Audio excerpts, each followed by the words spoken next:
Datanglah tanggal 23 Agustus 2020 tahun 2023,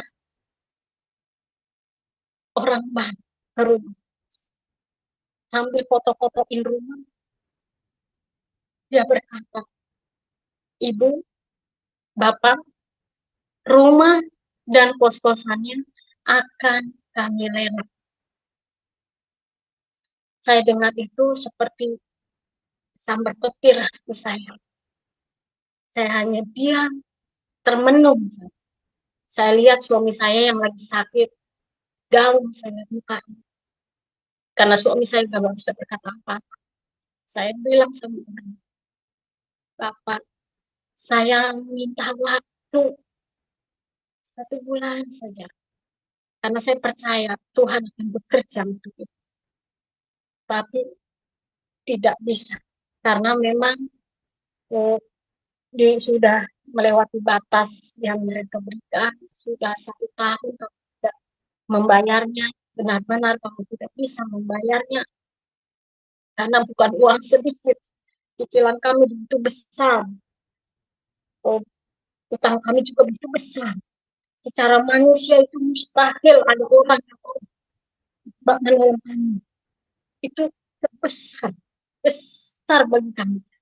Itu bukan uang sedikit.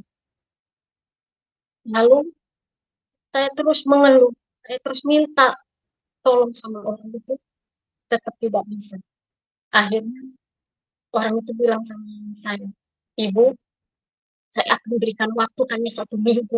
Dari tanggal 23 ini sampai 29. Akhir bulan, rumah dan kos-kosan plus gudang akan kami lelang. Lalu saya cuma bilang, baik Pak, terima kasih. Lalu mereka foto-foto rumah, kos-kosan semua mereka foto-foto.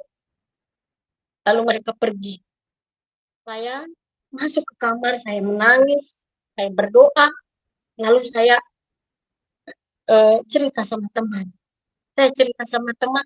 Teman itu punya atasan bank. Itu pun tidak bisa membantu. Karena sudah memang sudah terlalu. Kami pulang jam 12 malam saat hari Rabu. Lalu hari Rabu itu anak saya bikin player, stiker, ini saya ke ini media sosial saya kirim semua. Sebenarnya banner itu sudah bertahun-tahun lalu di kos-kosan maupun di rumah sudah kami pasang, tapi tidak pernah ada yang menawar, hanya menanyakan harga. Di hari Kamis saya kirimkan sama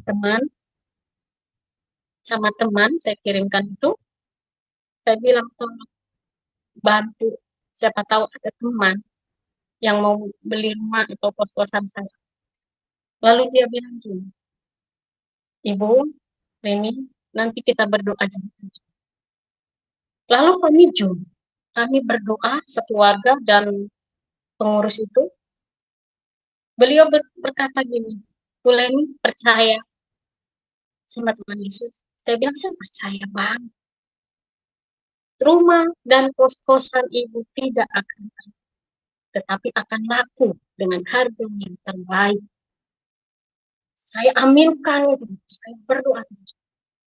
Hari Jumat pagi jam 10. Ya, orang itu bilang gini, Ibu Leni puasa 3 hari Esther. Urapi rumah, urapi kos-kosan. Saya lakukan semua apa yang dikatakan. Saya percaya itu suara Tuhan.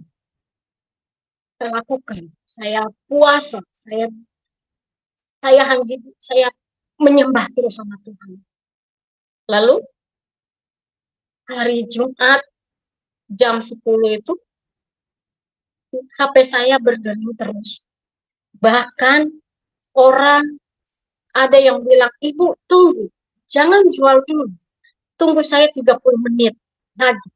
30 menit lagi, Bu. Saya nggak lama lagi. Saya masih check up di rumah sakit. Saya mau ke rumah Ibu. Saya bilang, baik Pak. Tapi ini ada juga yang mau.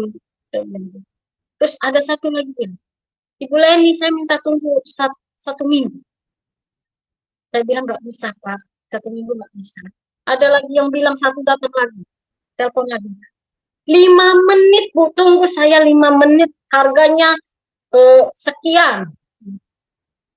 Saya ini terus dengan telepon-telepon yang lain, saya ambil yang tercepat. Oke, Bu, saya tunggu 5 menit. 5 menit mereka datang, mereka kasih DP sama kami.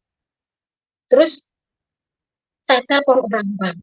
Saya bilang, Pak, berapa total utang kami?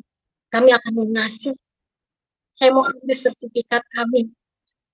Orang bank itu tidak terkejut. Dia bilang, yang benar Bu Leni. Iya Pak, saya ambil. Baik Bu Leni, hari Senin nanti kita kontak-kontakan. Saya komunikasi ini Ibu lagi. Hari Senin kami dikasih info, sekian, seharusnya sekian, semua penalti, semua dihapuskan. Penalti, denda, bunga semua dihapuskan. Hanya pokoknya saja. Puji Tuhan, luar biasa Yesus. Kalau sudah bekerja, tidak setengah-setengah. Rumah kami laku, kos-kosan kami laku di hari yang sama. Kos-kosan rumah laku hari Jumat, hari Sabtu, kos-kosan laku hari Sabtu juga. Lalu kami ambil dulu rumah, sertifikat rumah. Lalu kami jual juga kos-kosan. Di situ luar biasa Tuhan. Waktu 7 hari dikasih waktu sama bank, 3 hari Tuhan bekerja. Tuhan bekerja. Tuhan memang kalau sudah berikan mujizat tidak setengah-setengah. Sebelum terjadi pelelangan, orang bank datang itu, seminggu sebelumnya saya ada mimpi. Saya bermimpi, di dalam mimpi saya itu rumah dan kos-kosan saya itu hancur. Hancur seperti diterjang ombak karena bangunnya di atas pasir. Lalu saya ngomong, saya bilang, kok kos-kosannya hancur, rumahnya hancur, tapi ada satu bangunan yang masih berdiri. Itu artinya apa? Sedangkan sama-sama di atas pasir kena ombak, tapi itu kenapa berdiri tegap, tidak hancur? Lalu ada yang ngomong, saya nggak tahu siapa itu, karena mukanya nggak ada, tapi saya dengar sekali itu. Yang kos-kosan dan rumah, kalian buat di atas pasir. Kalau yang satu bangunan ini, kalian bangun di atas batu. Saya tidak mengerti apa artinya itu. Kemudian saya aktif ikut ibadah pagi jam 5 sampai jam 8 melalui Zoom. Ada hamba Tuhan juga, dia membuatkan saya. Dia bilang, Tuhan akan tolong kamu. Tidak usah takut. Banyak hal yang dia sampaikan. Saya imani. Setelah 3 hari berjalan itu, itulah orang Bang datang ke rumah. Puji Tuhan, saya bersyukur, kami bersyukur. Setiap proses demi proses Tuhan berikan kami kekuatan. Keluarga kami dipulihkan. Tuhan mau dia memberikan mujizat, kita itu dipulihkan. Tuhan memulihkan kita, hati kita. Kalau Tuhan sudah bekerja, dahsyatnya luar biasa. Tidak setengah-setengah. Sekarang, puji Tuhan, kami bisa punya rumah yang kami tempati saat ini dengan harga yang begitu luar biasa. Rumah yang saya mimpikan itu, ini yang kami tempati. Waktu saya melihat rumah ini, saya langsung mau, saya bilang, Pak, ini yang ada di mimpi saya. Kami ambil, nego harganya pun tidak sulit, bahkan orang lain minta sebelumnya dengan harga yang jauh, mereka tidak dikasih. Kami dikasih jauh lebih murah. Bahkan kami punya tanah kosong di belakang. rumah ini layak kami tempati, ada kedamaian kami dapati, ketenangan. Saya memang pernah berdoa sama Tuhan. Saya berdoa terus sama Tuhan. Saya bilang, Tuhan, aku nggak minta kekayaan. Aku cuma minta satu, Tuhan. Cukupkan. Beri ketenangan di keluarga kami. Tuhan nyatakan. Sekarang dari hasil jualan kos-kosan dan rumah, suami bisa buka, bisa nyewa di kios ya kecil-kecilan. Hmm, layak lah, layak. Tidak di emperan lagi. Anak-anak sekolah, kami bisa bayar kuliah, kami bisa bayar utang. Tuhan luar biasa, dahsyat, luar biasa.